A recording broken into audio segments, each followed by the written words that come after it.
Each program has a program coordinator. We call them program coordinators. Strictly speaking, we should call them specialisation coordinators. So each specialisation has a person who essentially is the lead person in that area and a source of information and advice for students. I quickly want to run through them for you. The program coordinators for the early childhood area is Karen Noble. For primary, it's Janice Jones. Special education, it's Jan Stenton. For the secondary area and the technical and vocational area, it's myself, Barry Fields. Those people are important. They may not necessarily be located on your campus, but they are easily contactable via email and so forth.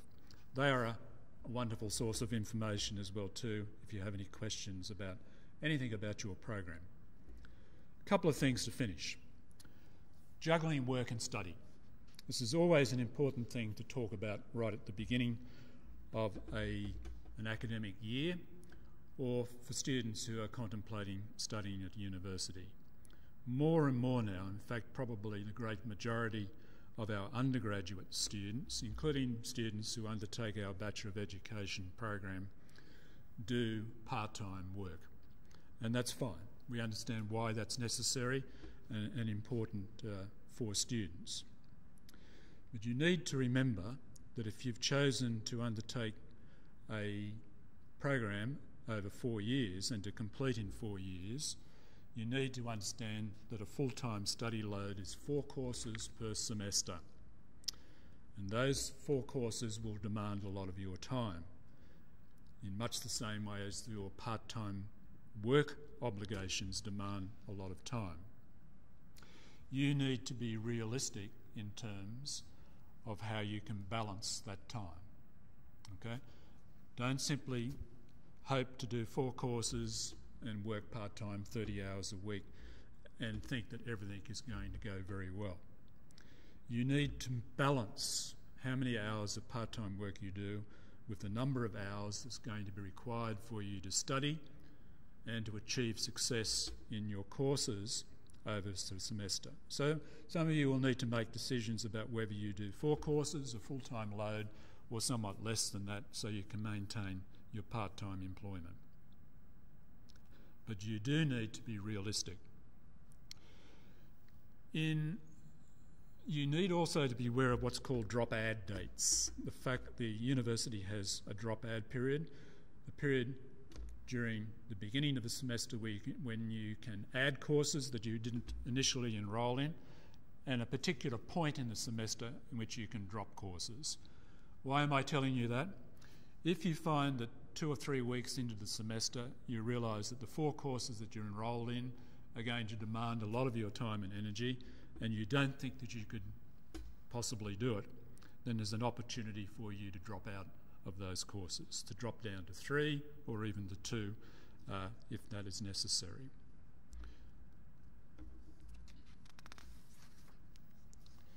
Finally, if you have a question or if you need help, or I really should say when you have a question, because you will, not just one but multiple questions, and from time to time, quite frequently actually, particularly early in your program, you will need lots of help. From experience, the students who do struggle are the ones who don't seek the help that they need. The whole university is set up now, structured in a way to support students, and there are multiple sources of support for students, from financial to counselling, right through to academic support as well too. I just want to focus on the academic support. If you are enrolled in a course and you're having difficulties with the assessment or the reading, or you don't understand certain concepts or whatever, the source that you would go to provide help and support to you is the course examiner, the course leader, if you like, the lecturer who's in charge of that course. That's your first port of call. And usually speaking, you'll get the best information and support from that person. Sometimes the question that you might have might relate to something broader than just one course. It relates to your whole program. Maybe you did take just 2 courses in one semester. You still want to be on track to finish in 4 years, but you're not quite sure how you can possibly do it. You can't see how you can structure your course to actually do that. You need to go and talk to one of 2 people, the program coordinator, whose names I just mentioned previously, who look after each specialisation. They can help you map out a study plan, if not for the full 4 years, because you may change later on as well too, but certainly for the next semester or the next couple of semesters to help you know where you're heading, at least in the short term. So program coordinators can do that for you, and that's the major part of their role, actually, is to support students.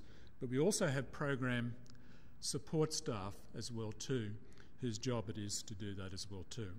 And in fact, a lot of students now go directly to these program support staff, and you'll find those in all faculties, but you'll certainly find them in the Faculty of Education. On all campuses, we have a small team of people whose task is to actually help students work through their program issues and so forth. So, repeating, when you have a question, and you will have lots of questions, and when you need help, and from time to time you will certainly need help, do not shy away from seeking that support and help. You will find that your success in the program will be infinitely greater than if you hide away and hope that everything will turn out right, because it probably won't.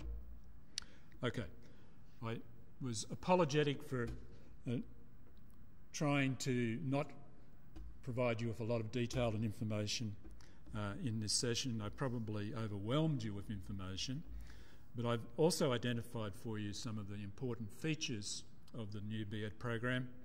It's a really wonderful program and opportunity for people who are heading towards a career in teaching. Teaching is a wonderful profession. I can say that quite honestly. I was for many years a teacher, both in regular schools and also in special education schools as well too.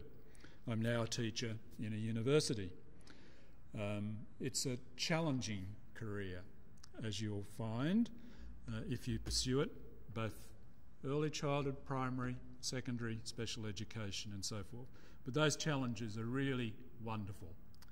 If you went into a job that didn't have any challenges, I'm sure it would be very boring for you. All schools now, regardless of the sector, are challenging, interesting, enjoyable places to work in. I won't talk about money. Someone suggested I should talk about salary and so forth, but I will just very briefly. Salaries are improving dramatically in the teaching profession. And indeed, the first year salary of teachers in Queensland and all other states of Australia is actually greater than many other professions, including the medical profession. You're not going to become a millionaire becoming a teacher, but the pay now is very, very attractive. And job opportunities, generally speaking, are okay. If you're thinking about secondary, job opportunities are tremendous. Schools are crying out for teachers in all areas, all subject areas, and likewise in special education too. If you're flexible about where you want to teach, you can find a teaching position anywhere in Australia. And I mentioned earlier, when you graduate from this program, will also be able to teach overseas as well too. I hope you make a really good decision and you consider the Bachelor of Education degree as an opportunity for you. And please don't hesitate to contact the university and me personally if you have any questions about any of the matters that I've raised today. Thank you very much.